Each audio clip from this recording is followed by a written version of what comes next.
Adding fractions with different denominators. Adding fractions with different denominators is not a lot different than adding fractions that have common denominators. There are about 8 or 9 steps when you are adding fractions and mixed numbers. The steps are not all that complicated, but you do have to be very careful when you're going through the problems and following the steps. The first step is to set up your problem. The second step is to find an LCD for your fractions, because they're going to have different denominators. Step 3 is creating equivalent fractions.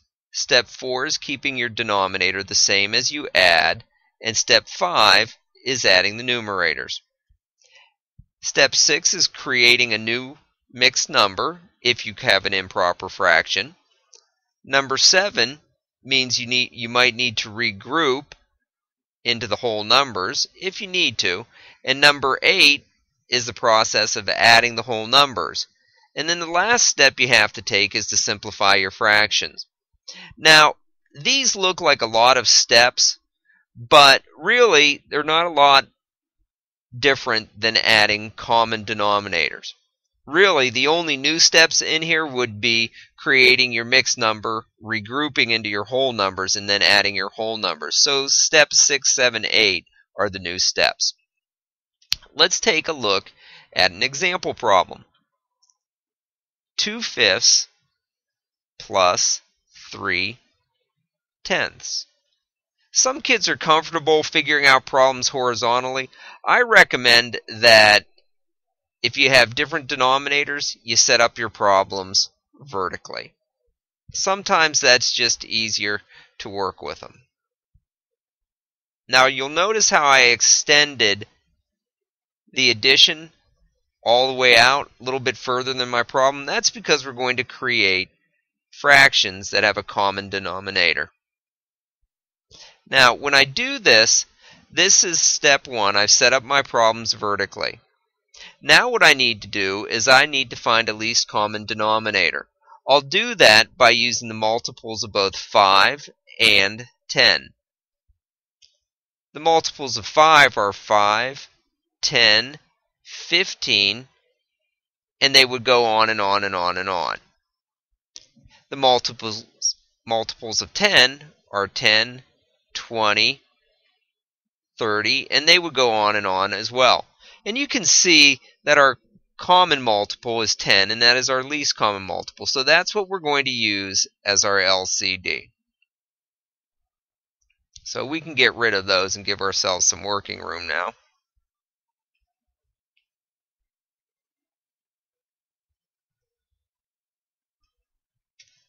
Okay, we're ready to keep adding.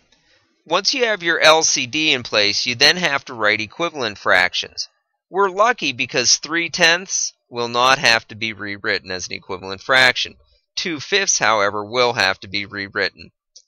Remember that you multiply 5 times 2 to get 10, so you're going to have to multiply 2 times 2 in order to get your new numerator. So now we see that we have new fractions that have a common denominator. So now what we can do is go on to step 4, which is keeping that denominator. Our denominator is 10. Now we can go on to step 5 and add our numerators. Right now we are done with our addition, and we look at our answer and we see that it is not an improper fraction, so we don't have to worry about doing step 6, and that means we're not going to have to worry about doing step 7 or 8. We can just check to make sure that our answer is simplified before we write it down as our final answer. 7 is a prime number. 10 is a composite number, but not a multiple of 7. So that tells us that 7/10 is in lowest terms. So 2/5 plus 3/10 equals 7/10. And that's how you would add fractions that have a different denominator. Let's take a look at a couple other examples that we could try.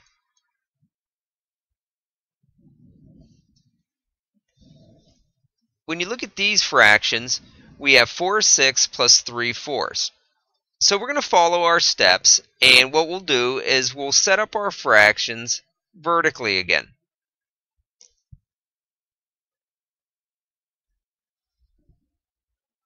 Make sure you give yourself enough working room.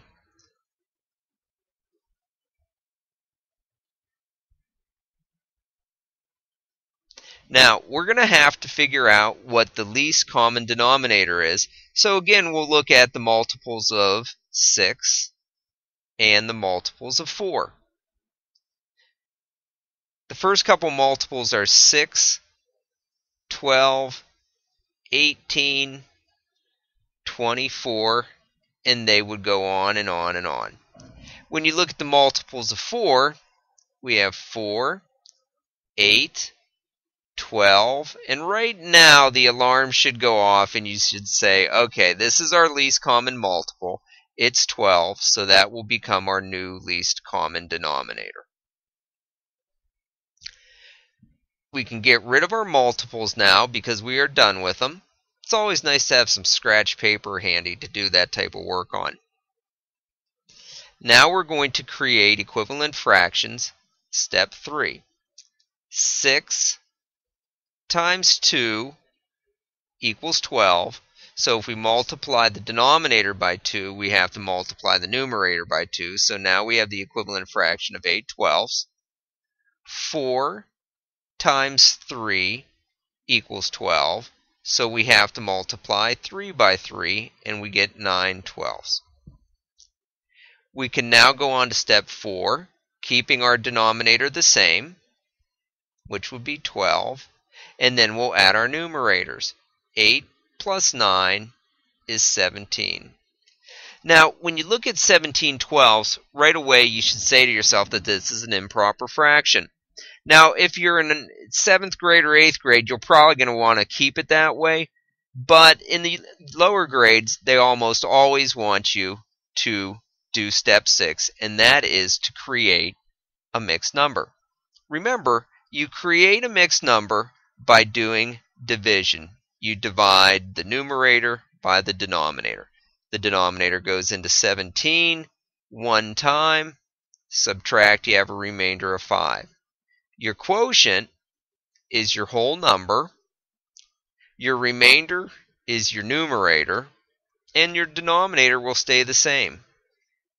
Now, we don't have to regroup any whole numbers because we were just adding fractions. We don't have to worry about adding any whole numbers because, again, we were just adding fractions. We need to check and make sure that we don't have to simplify our final answer. Because 5 is a prime number and 12 is a composite number but not a multiple of 5, we know that 5 twelfths is in lowest terms, so the answer is 1 and 5 twelfths. And our problem is done.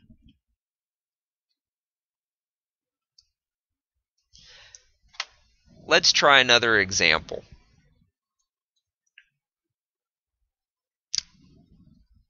When you look at this problem, you'll see that we have a mixed number plus another mixed number. And we have fractions that have different denominators. So what we're going to do is we're going to follow the same steps, and we'll set up the problem vertically. 9 and 2 6 plus 5 and 3 twelfths.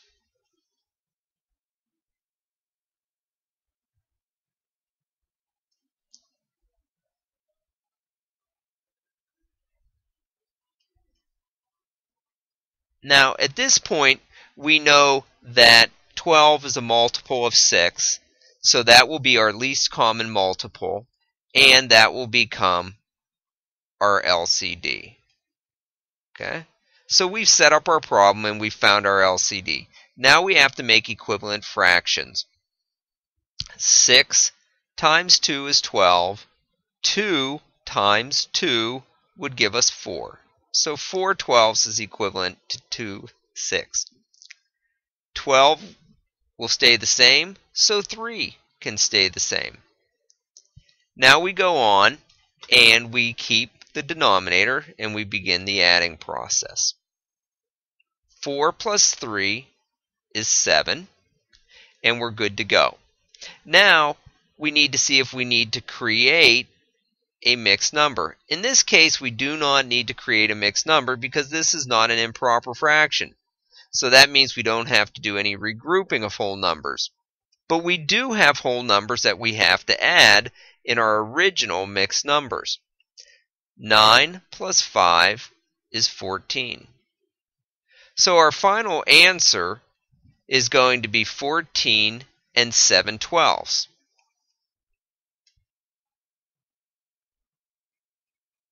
Now we know that 7/12 is in lowest terms because 7 again is a prime number and 12 is a composite number but not a multiple of 7. So we are in good shape right there and our problem is done.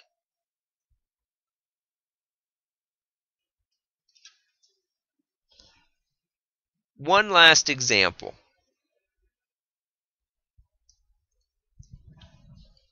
In this example, once again, we see that we have two mixed numbers that both have fractions with different denominators.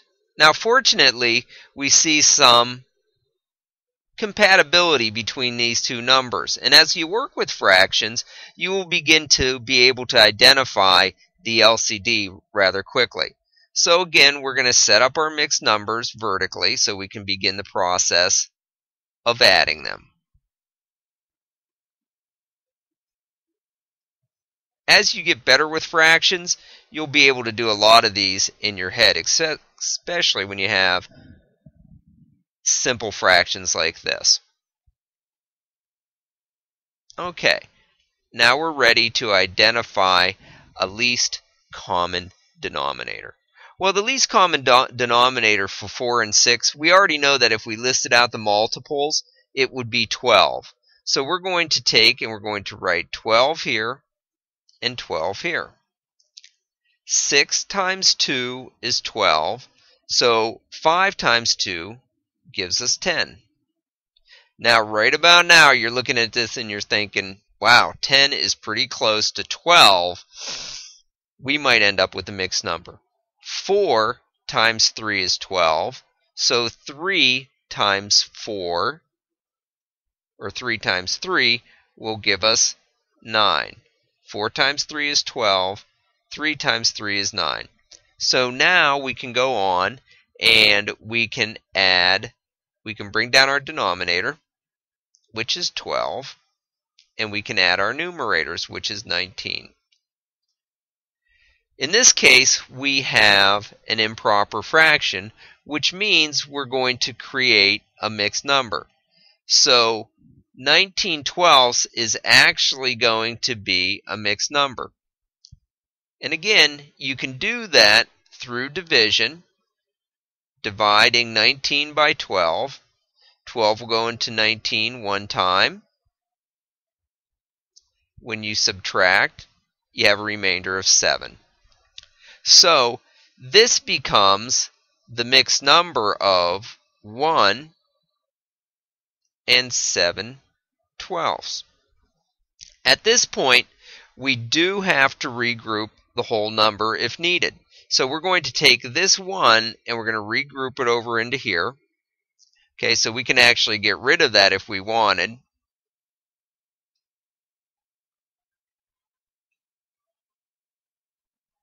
Because we've regrouped it up here. And now what we're going to do is step 8. We're going to add our whole numbers. 1 plus 4 is 5, plus 8 is 13. And we can bring that 13 right down here. And so our answer to 4 and 3/4 plus 8 and 5/6 is 13 and 7/12. 7/12 is simplified.